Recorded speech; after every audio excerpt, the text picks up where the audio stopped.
Est-ce que vous savez quelle est la série française la plus ancienne encore en production? Indice étonnant, c'est une série fantastique.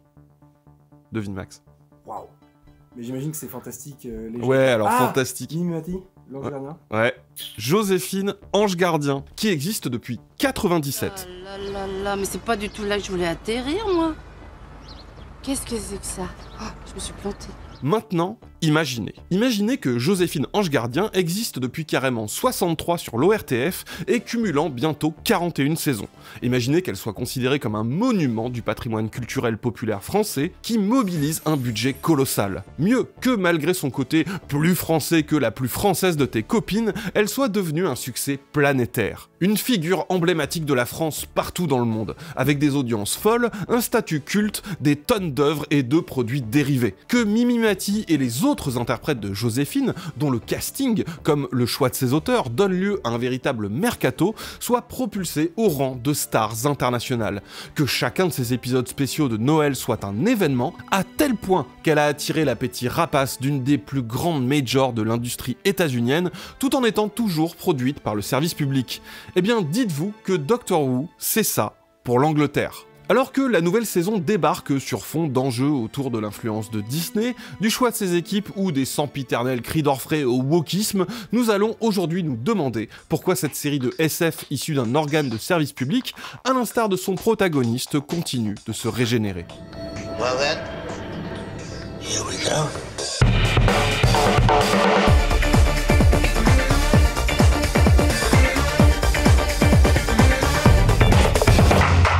Vous aimez les scones, le thé et l'Union Jack? Si ce n'est pas le cas, vous êtes peut-être irlandais et c'est grave stylé, sinon vous êtes peut-être un extraterrestre se faisant appeler le Docteur. Doctor Who?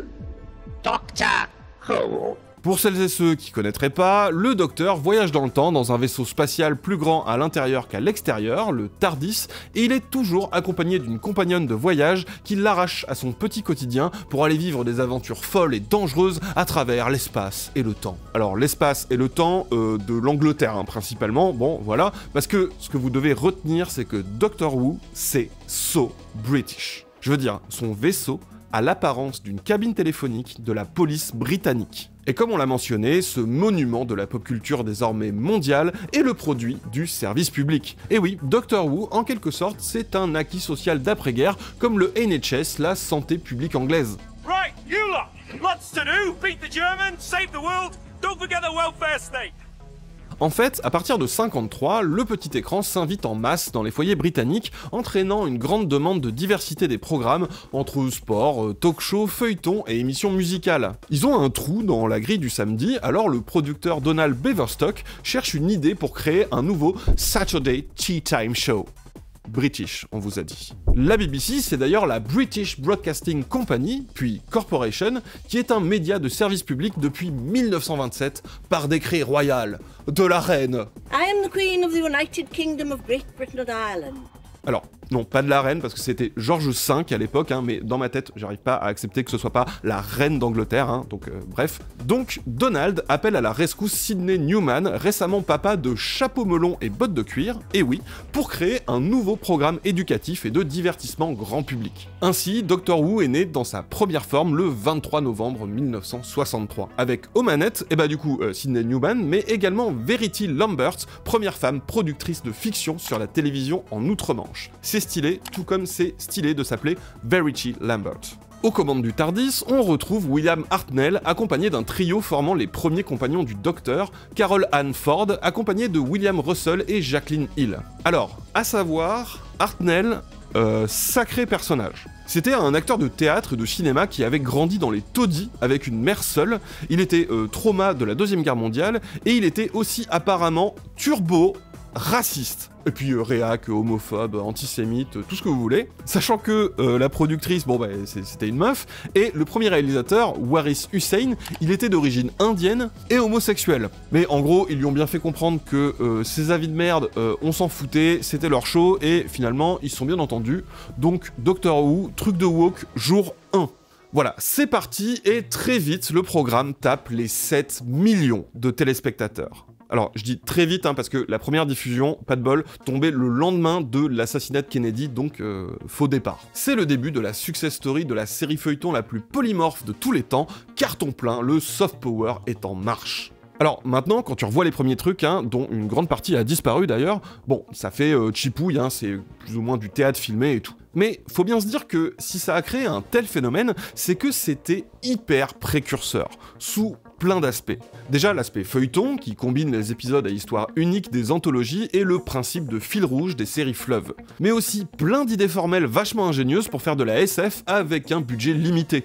Genre, le vaisseau spatial, c'est une cabine de police bleue, bah c'est cheap, mais c'est rigolo et c'est devenu culte. Et puis, le coup de « dedans, c'est plus grand que dehors », ça permet qu'à l'extérieur, tu poses juste ta pauvre cabine, et l'intérieur, tu tournes en studio. C'est plié, et en plus, c'est iconique. Son arme, c'est le tournevis sonique, c'est juste un gadget qui fait tout et n'importe quoi, et tac, c'est juste une baguette qui fait bip boop et hop, pareil, iconique. Puis alors, avoir pour méchant emblématique des plots de chantier, idée de génie. Aussi, et surtout, ce générique.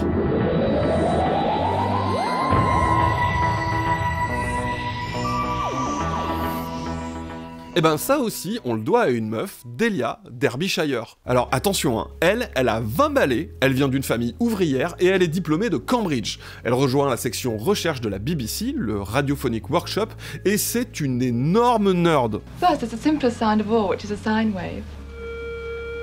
As you see on the oscilloscope, it has a very simple form and has a very pure sound. Regardez là, avec toutes ces machines qui font bouip bouip là, on est dans les années 60, c'est une pionnière de la musique électroacoustique, des synthétiseurs, etc. Vraiment, je serais curieux de savoir ce qu'elle aurait eu à répondre aux paniques de gros fragiles le jour où, enfin, ils ont donné une interprète féminine au Docteur, en 2018 avec Jodie Whittaker.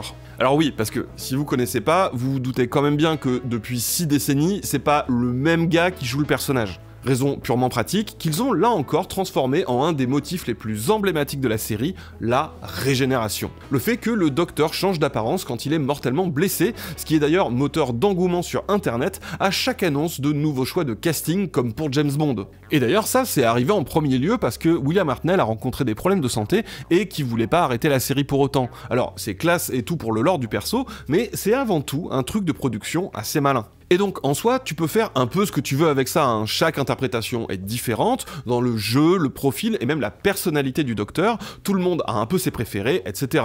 Ça fait partie de l'ADN de la série, mais attention, faudrait pas non plus trop mettre certains profils, Il y a des gens très fragiles à qui ça a l'air de faire très bobo, de voir des trucs aussi invraisemblables, dans leur série d'aliens millénaires voyageurs dans le temps via cabine téléphonique, que des noirs ou des femmes. Oui, mais est-ce que c'est cohérent et avant c'était pas comme ça et patati Vous voulez pas vous acheter une imagination, ou alors juste arrêter de regarder de la SF, du fantastique ou de l'imaginaire.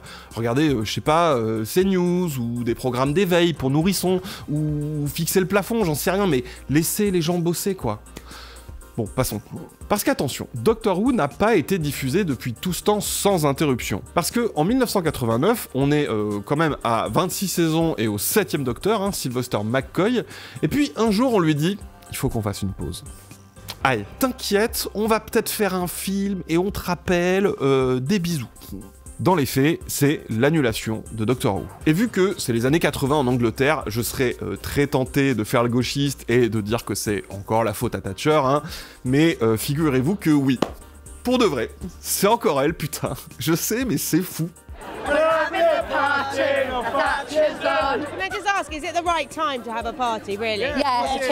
Bah oui, parce que son administration a envoyé ces gars à la tête de la BBC. Vous savez, le genre de gars qui détestent les services publics, qu'on envoie diriger des services publics. Et notamment Lord Michael Grade, un bon gros conservateur qui ne supporte pas la science-fiction. Vraiment, ça lui sort par les yeux. Donc il utilise le kung-fu ancestral des néolibéraux, la série a pas assez de moyens pour se renouveler, donc les audiences sont à la peine, donc on lui donne encore moins de moyens, donc c'est pire, donc c'est bon, on annule le programme et allez, God bless the Queen à dimanche. Et ça sonne le glas, pas que de Doctor Who d'ailleurs, mais de toute une génération de programmes ambitieux, novateurs et expérimentaux, tournés vers la SF ou le fantastique. Give her a state funeral because a lot of people will want to pay their last respects and a lot more people will want proof that she is really dead. Les conditions rendant possible cette sorte d'émission télévisée visionnaire produite par le service public allaient disparaître au cours des années 1980 lorsque les médias britanniques sont tombés sous la coupe de ce que Dennis Potter, scénariste et journaliste de la BBC, a qualifié de puissances occupantes du néolibéralisme. Conséquence de cette occupation, il est aujourd'hui difficile de croire qu'une telle émission ait même pu être diffusée à une heure de grande écoute et encore moins sur ce qui était alors le seul réseau commercial de Grande-Bretagne, ITV. Vraiment, ils étaient en mission, fallait qu'ils pètent tous les acquis d'après-guerre. Pas juste les programmes sociaux, les syndicats, la sécu, les trains, non, même Doctor Who.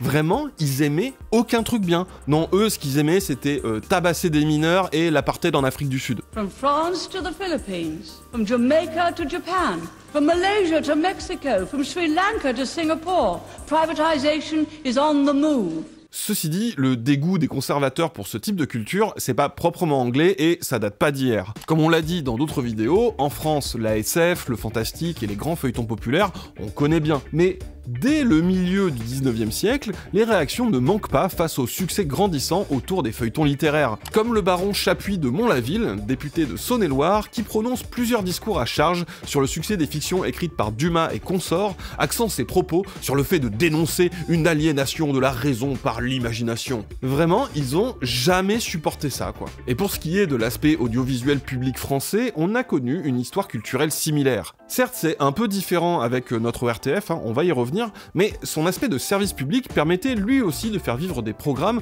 dont on peine à trouver des équivalents depuis la privatisation généralisée de l'audiovisuel et les multiples attaques contre ce qui en reste de public. Des programmes pourtant centraux dans la culture populaire française. Prenez rien que les Shadocks, pur produit novateur et assez expérimental de ce qu'on appelait alors le service de la recherche. Bien, nous sommes, nous, également, au service de la recherche, des pionniers de la télévision, et vous le voyez, nous faisons des expériences de tournage en plein air parce qu'ils pensent que c'est un petit peu plus vivant. Et c'est valable pour une pelletée de programmes tendant vers l'imaginaire et le feuilleton populaire. Prenez l'adaptation télé de Belphégor, le fantôme du Louvre, écrit à l'origine par Arthur Berned. C'était une dinguerie. Bon, alors, il y avait que 2 chaînes à l'époque, mais quand même, on parle de 10 millions de téléspectateurs, soit plus d'un Français sur 5, alors que seulement 40% de la population a une téloche.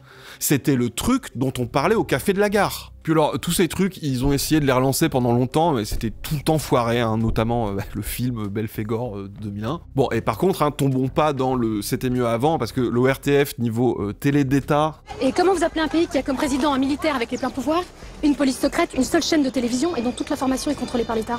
J'appelle ça la France, mademoiselle. Et pas n'importe laquelle. La France du général de Gaulle. Mais institution publique ne veut pas forcément dire mainmise du pouvoir en place. D'ailleurs, en comparaison, la BBC a toujours bénéficié d'une relative autonomie grâce à son financement par la redevance audiovisuelle, vous savez, celle qui nous ont gentiment virés, et le fait qu'elle soit devenue un organe public par charte royale garantissant une certaine indépendance éditoriale.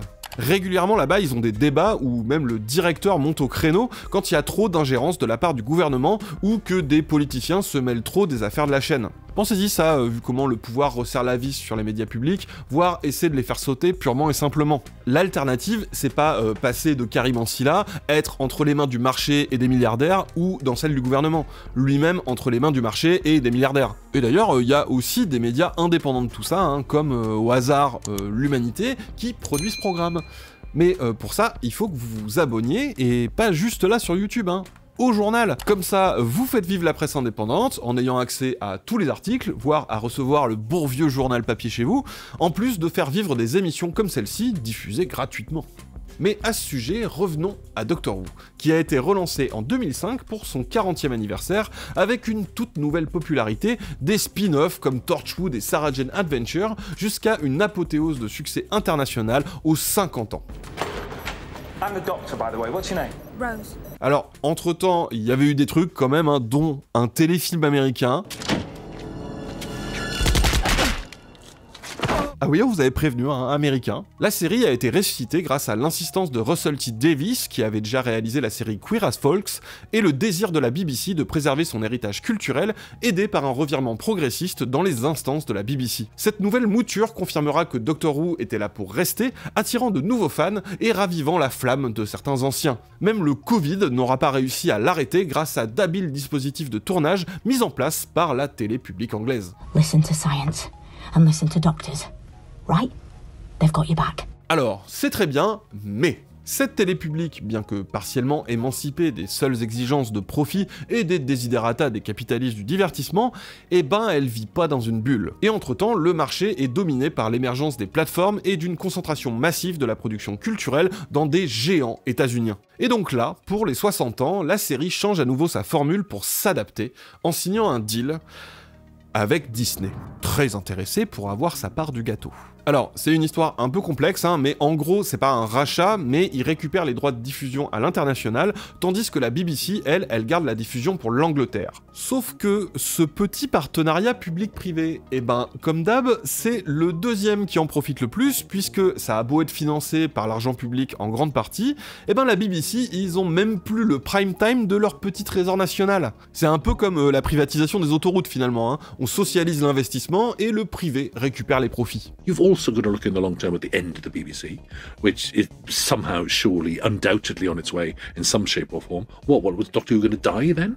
No, you've got to prepare for that kind of stuff. C'est que depuis plusieurs années, le gouvernement britannique, alors conservateur, ramenait sur la table, comme dans notre hexagone, en plus des coupes budgétaires, la suppression de la fameuse redevance audiovisuelle.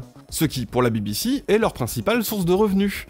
Et donc, d'indépendance. Les conservateurs, ils espéraient d'ailleurs rentrer dans la faille avec l'expiration de la charte royale actuelle en 2027, avant de se faire plier aux élections, mais pas sûr qu'on puisse faire confiance au Labour de Starmer pour se montrer courageux là-dessus, comme sur le reste. Quoi qu'on pense de la qualité de telle ou telle saison, quel que soit votre docteur préféré, ça serait peut-être bien de se focaliser un peu moins sur les choix des showrunners, les énièmes accusations de wokisme, ce qui, quand même, comme on l'a vu sur Doctor Who, est assez cocasse, ou sur telle ou telle incohérence dans un univers qui est, quand même, soyons honnêtes, plutôt barré.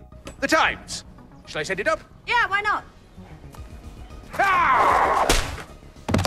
Et comme d'hab, si on veut vraiment défendre des productions comme Doctor Who, parler des conditions qui les rendent possibles ou, au contraire, pourraient réellement signer leur glas ou les dénaturer pour de bon. Doctor Who incarne une réussite absolue d'un service public qui perdure depuis plus de 60 ans, malgré les bâtons dans les roues qu'on a voulu lui mettre, malgré les attaques des politiques néolibérales autoritaires, malgré la toute-puissance du marché du divertissement. Et ne pas oublier les personnes qui ont permis de transformer un petit programme éducatif bouche-trou en un monument de la science-fiction. Un bel exemple pour nous de comment on peut réconcilier fiction populaire et percée conceptuelle pour forger des icônes aptes à nous accompagner année après année en évoluant avec les nouveaux enjeux de chaque époque. Et au passage, j'en profite pour signaler que cette émission est comme toujours le fruit d'un travail collectif, et surtout là où à l'écriture vous aviez pas juste ma pomme, mais surtout Odyssée de la chaîne Pause Toujours qui nous a fait profiter de sa fine connaissance en Doctor Who.